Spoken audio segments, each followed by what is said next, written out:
Сәлем достар, қалайсыздар? Кәусаринаның каналына қош келдіңіздер. Бүгін сіздерге біздің ремонтпен біткен үйімізді көрсетеміз. Мына жерде кіретін есік, яғни сыртқы есік. Бірінші сол жақтағы бөлмелерді көрсетіп шығайын. Бұл бізде қазақша бөлме. Мынандай обойы да осындай кішкене оюға келеді. Одан соң кілемдерде де мынандай жанында осындай оюлары бар. Сосын жалюзиді да осылай оюмен таңдадық. Бұл бөлмеде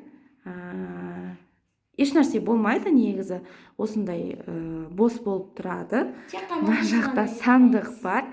Балалар қазір осы бөлмеде ұйықтап жатыр. Онан соң бізде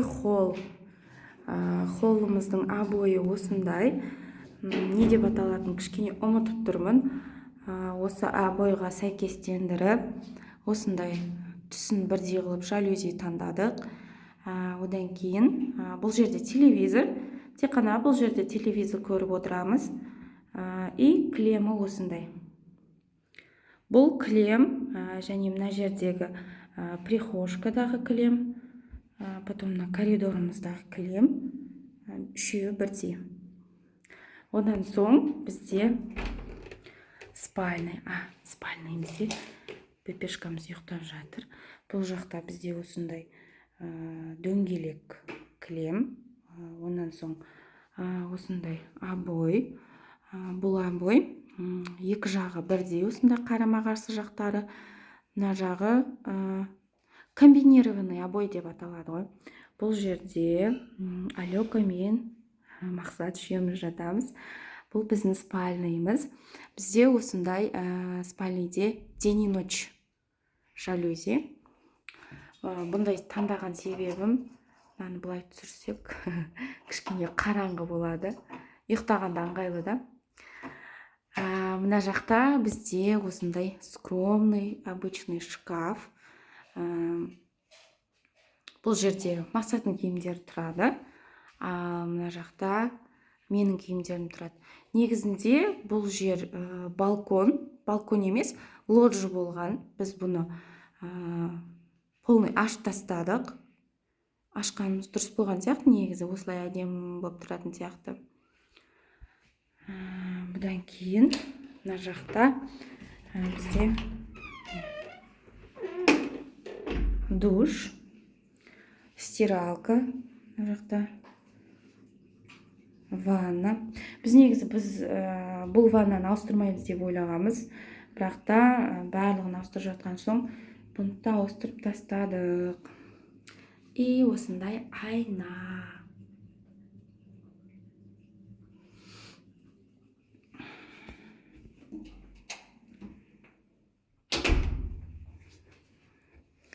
Бізде кірген жерде түзуімізде зал.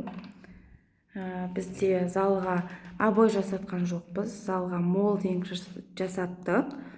Осындай пержуйцпен и жаңағы молдингтің сызықтары ақ. И осындай кілем. Біз еще перде қоймадық. Бұл жаққа біз айтқанда жалюзи істеген жоқпыз, себебі бұл жақта келешекте перде болады. Бізде сосын бүкіл бөлмеде әлі не жоқ, люстралар жоқ. Бұйырса, Алла қаласа жақында аламыз. Кілемі осындай.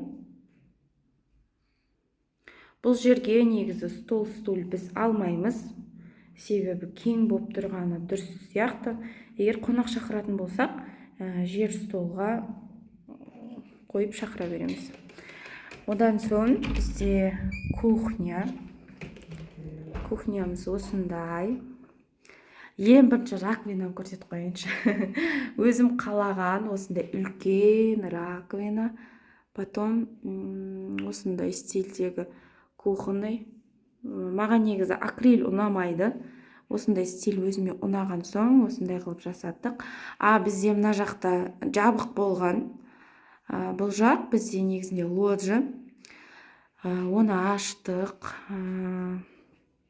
осы жерде газ плита, выточка, төбесінде шкаф, астыда шкаф, мына жақта холодильник, төбесі мен жаны полный шкаф. Мән бермеңіздер, бұл Кәусардың туындысы. Ал бұл комнатада да бізде жалюзи тоже день и ночь, бірақ та спальняге қарағанда кішкене ақшылдау. Бізде бұл бөлменің обойы осындай ақшылдау. Келесі бөлме, бізде келесі туалет. Бізде ремонт жасалмаған бөлме, тек осы ғана. Білмеймін, ремонты нормально болды ма, әйтеуір осыған жасағымыз келген жоқ. Потом бұны осылай қалдырып қойдық. Келесі бөлме бізде не деп айтайын? Детский дейін ба, или склад дейін ба? Так, бұл жақ негізі бізде обойына қарасаңыздар, бұл жақ бізде қыздардың бөлмесі, сразу білуге болады обойға қарап. Бірақ бізде бұл бөлме уақытша склад. Салқын болып тұр, батарейкасын да өшіріп тастағанбыз. Себебі бізде осы заттарды қоятын жер жоқ. Осы заттардың орны табылған соң бұл бөлмеге мына жаққа шкаф, оң жаққа, потом мына жерге 2 кровать, 2 қызға, мына жақта лоджиға сабақ оқитын шкафтар істеп береміз. Бұл жақта да жалюзи айтпақшы, день и ночь, бабочкалармен. Күшті негізі бұл жақтың жалюзи. Кәусар, ашып көрсетші. Міне, бізде бұл жақтың жалюзи осындай. День и ночь, бірақ та бабочкалармен. Детскийға осылай. Ең әдемісі негізі осы жалюзи, детскийға арналғандардың. Бұл бізде детский. Мынау жаңағы үйге кіретін сыртқы есік. Достар, сонымен біздің видеомыз аяқталды. Осы үй ұнаса, лайк басып тіркеліп кетіңіздер. Алдағы уақытта көп видео түсіреміз. Оған да лайк басып кетіңіздер. Қош аман сау болыңыздар.